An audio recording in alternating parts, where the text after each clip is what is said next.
It was January 1985 and I was in grade 3. Grades 1 and 2 were tough. I'd spent most of grade 1 getting beaten by my teacher for writing with my left hand. Back in those days in Chatsworth, some people held outdated superstitions about lefties, and my first year in school was spent sitting at the back of the class with the other deviants, getting beat up because of the poor quality of my right-hand work. Meant I was obviously learning challenged. I hated school. I had it easy compared to my desk mate, though. His oldest brother was a known drug dealer who was stabbed to death one night in our playground. Someone found him the next day. Imagine having to deal with that every day. By grade 2, the teacher stopped trying to convince me that being left-handed was a disability, partly because my reading skills were ahead of most of my class.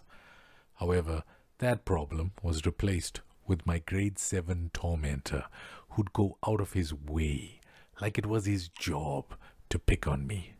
If he saw me, he'd find a reason to say something mean and get everyone else to laugh at me. Apart from the occasional shove, he never hit me. Quite the opposite, in fact. His favorite move was to insist we shake hands, and then he'd grind my fingers together until I'd scream out in pain. And I hated screaming out in pain. It was like admitting defeat. Every year, we had a school sports event. All classes were cancelled for that day, and like Hogwarts, it was one of the few days of the year when we were grouped into houses. We were given pre-cut cardboard in the shape of a visor and a length of string, so we could take it home and make our own homemade visors. We were told to draw whatever we wanted on them to show our flair.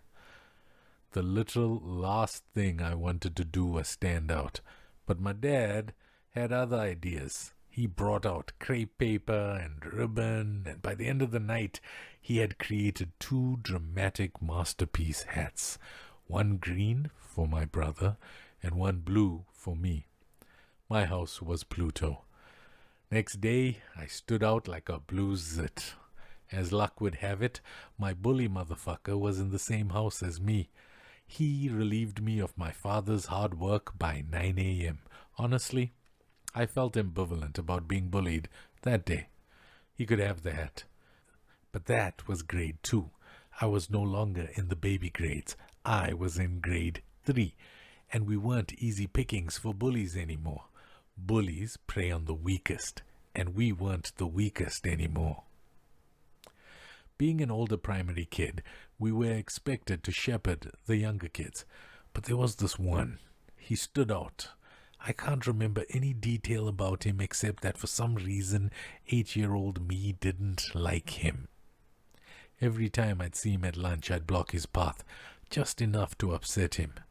Maybe offer to shake his hand. I could see his hatred for me grow, which only seemed to spur me on further. I did this for about a week, until one time, at the end of lunch break, I saw him make his way off the field, and I blocked his path again.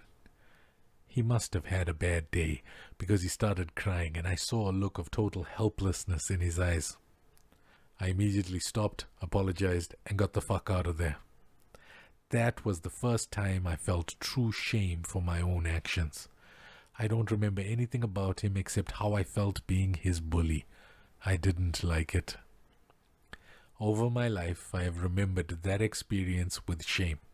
It's funny that my mind doesn't differentiate between shame I caused myself and shame that was cast upon me.